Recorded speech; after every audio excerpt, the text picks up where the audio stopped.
BRS कारगुजार सदर केटी रामा राव ने chief minister Revanth Reddy से बेरोजगार नौजवानों के खिलाफ किए गए रिमार्क्स के लिए गैर मशरूत माफ़ी मांगने का मुतालबा किया। उन्होंने रेवंत रेड्डी पर तेलंगाना के नौजवानों की तौहीन करने का इल्ज़ाम लगाया और उन्हें कांग्रेस हुकूमत के ज़रिए नौकरियों के नोटिफिकेशन और जॉब कैलेंडर पर एक वाइट पेपर जारी करने को कहा। केटीआर ने हुकूमत से ख्वाहिश की कि हुकूमत बगैर किसी ताख़ीर के मुलाजमत के ख्वाहिशमंदों के मुतालबात को मुस्बित अंदाज में हल करें।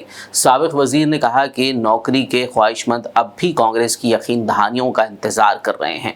उन्होंने सीएम रेवंत रेड्डी पर जोर दिया कि वो जिम्मेदारी से काम करें और बेरोजगार नौजवानों की ज़रूरियात को पूरा करें।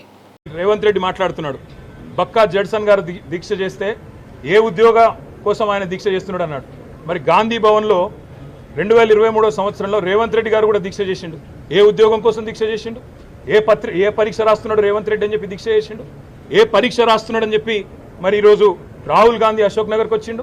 ఇవాళ అశోక్ నగర్లో ఉండే సన్నాసులను మాట్లాడుతున్నాడు। మరి మీ రాహుల్ గాంధీ గారు అశోక్ నగర్కి వచ్చినారు, నువ్వు వచ్చినావు అశోక్ నగర్కి, మీ నాయకులందరూ ఆ కోచింగ్ సెంటర్లో చుట్టే తిరిగినారు, మధు యాష్కి గారు ఇతరులు। ఎవరు సన్నాసులు, ఎవరి గురించి మాట్లాడుతున్నావో ఆలోచించుకొని మాట్లాడితే బాగుంటుంది। ఇది ఇప్పుడు 4.5 ఏళ్ళు ఏ ఎలక్షన్ కూడా లేవు। ఈ 4.5 ఏళ్ళు ఎలక్షన్లు లేనప్పుడు మాకేమి రాజకీయ ప్రేరితమైన ఉద్యమాలు కానీ వాళ్ళని రెచ్చగొట్టాల్సిన అవసరం కానీ లేదు। మీరిచ్చిన మాట మీరు నిలుపుకుంటలేరు కాబట్టే ఇవాళ పిల్లలు రోడ్డు ఎక్కుతున్నారు। అర్ధరాత్రి నిన్న 4 దాకా పిల్లలు అశోక్ నగర్లో దిల్సుఖ్ నగర్లో ఆందోళన చేసిన మాట వాస్తవం కాదా? ఉస్మానియాలో వాళ్ళని ఇవాళ గొడ్లను ఈడ్చుకపోతూ ఇవాళ అరెస్టులు చేస్తున్న మాట వాస్తవం కాదా? 6 నెలల లోపలనే ప్రజాపాలన అంటే ఎమర్జెన్సీని తలపించే విధంగా ఇవాళ పిల్లలు బాధపడుతున్న మాట వాస్తవం కాదా? వాటికి సమాధానం చెప్పే సత్తా లేక ఇవాళ నోటికొచ్చినట్టు వాగడం కాదు ముఖ్యమంత్రి గారు, ఇంకా ప్రతిపక్షంలో ఉన్నట్టుగానే మాట్లాడుతున్నాడు రేవంత్ రెడ్డి।